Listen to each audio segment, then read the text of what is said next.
Good afternoon, my Real News Midday TV family. Welcome back to the channel for another news update for March 20, 2024.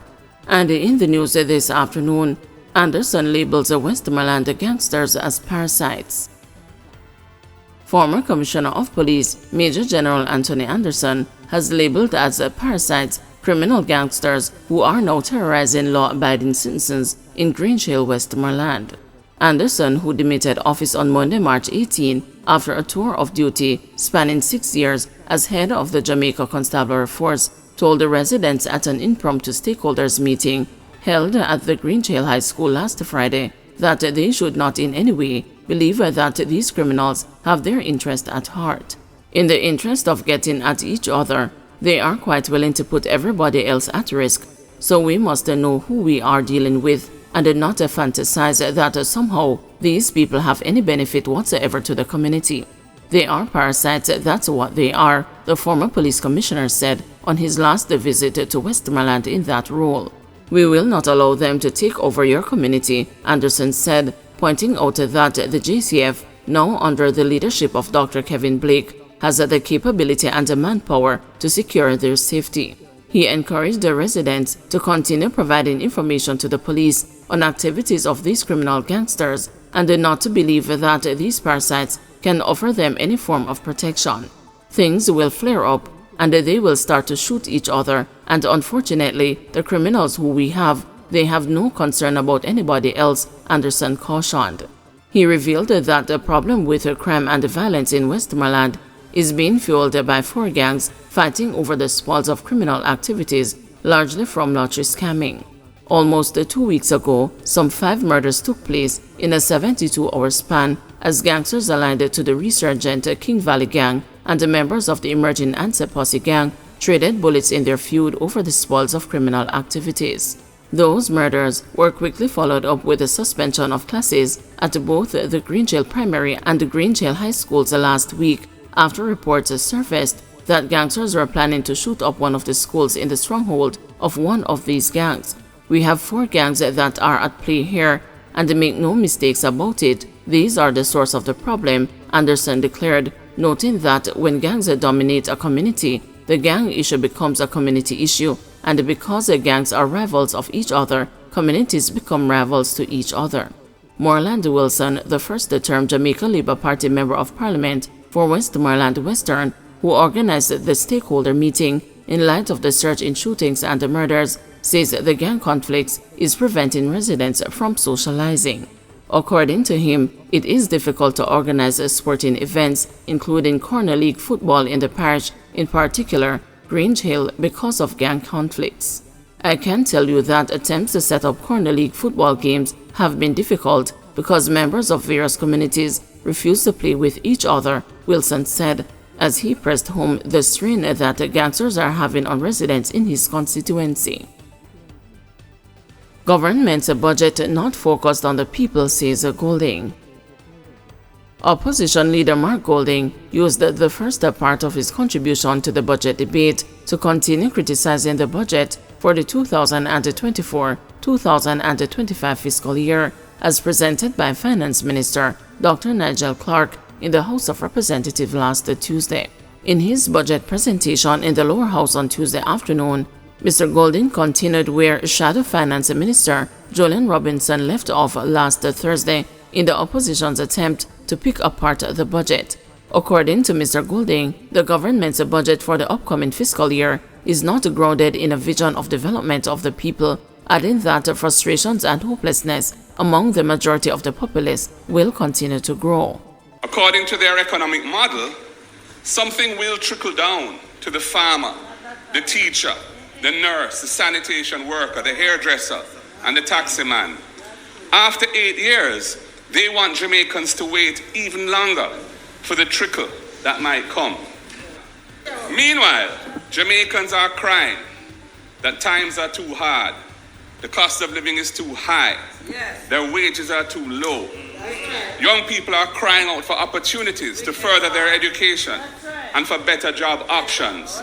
Citizens are crying no to corruption and deception, and yes to transparency and truth. Mr. Golding also sought to remind of what he terms broken promises of the current Andrew Holness-led administration, including 5% growth in 4 years and the fixed election dates. Fast food chain to move into fraud-hit company's old head office. A new business is set to take up residence at 33.5 Hope Road after Stocks and Securities Limited moved out at the end of February. SSL moved its operations to 11 Connolly Avenue on February 26 as it currently seeks to resolve the movement of client assets to different brokers. This is the same address as its temporary manager, Business Recovery Services Limited. This change of location comes at a time when SSL's staff count has shrunk even further, and the business is under oversight by the Financial Services Commission through the temporary manager. SSL would have received an infusion of $1 million in cash related to the proceeds of its insurance policy last September. However, the business is no longer a Jamaica Stock Exchange broker and has not been actively doing business in several months. The news sources indicated that a fast food restaurant might take up residence at the Hope Road property, which is currently being advertised for lease at $14,500 per month by Jamaica Sotheby's International Realty. 6,000 square feet of interior space is being advertised to potential tenants for the property, which was listed 53 days ago. According to a person close to the development, the move from its current head office would have resulted in its lease cost being cut by more than a half. This is considering that SSL would have sought government assistance last August to pay remaining staff and has been downsizing some of its operations since then. The Hope Road St. Andrew property, where SSL operated, was not owned by it, but instead it was owned by SSL No. 4 Limited, a St. Lucian international business company whose owners are not publicly known. SSL's main shareholder is SSL Growth Equity Limited, a Barbican IBC, which has been affiliated with some of its former directors. SSL No. 4 purchased the property in November 2007 for $30 million, with its unimproved valuation in July 2013 being $36 million. The property is 1,333.68 square meters or 14,355.61 square feet. The location is currently shuttered with the SSL decal removed from the front of the building and off the display sign. The FSC will be back in court again next Monday when it continues its case against the SSL and Cadian Campbell.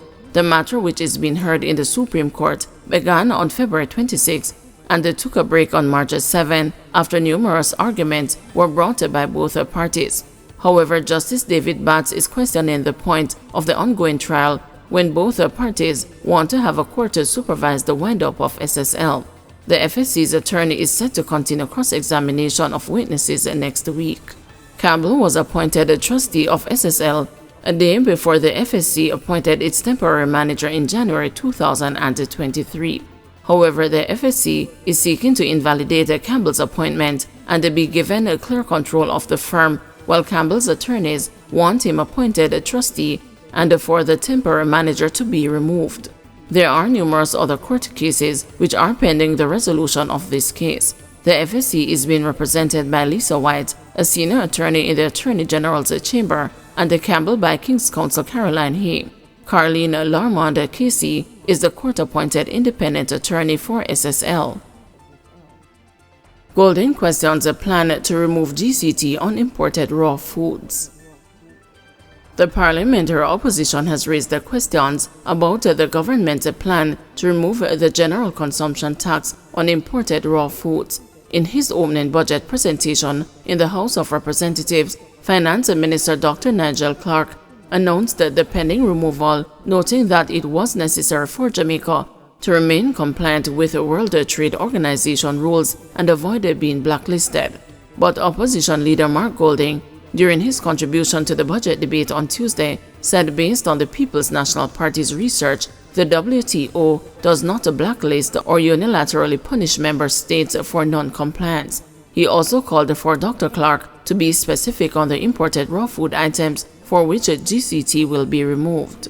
I note that under the GCT Act, third schedule, part 1, paragraph 6, the category of raw foodstuff is extremely wide and specifically includes fresh fruit, vegetables, ground provisions, legumes, onions, garlic, meat, which is a very wide category, poultry, and fish.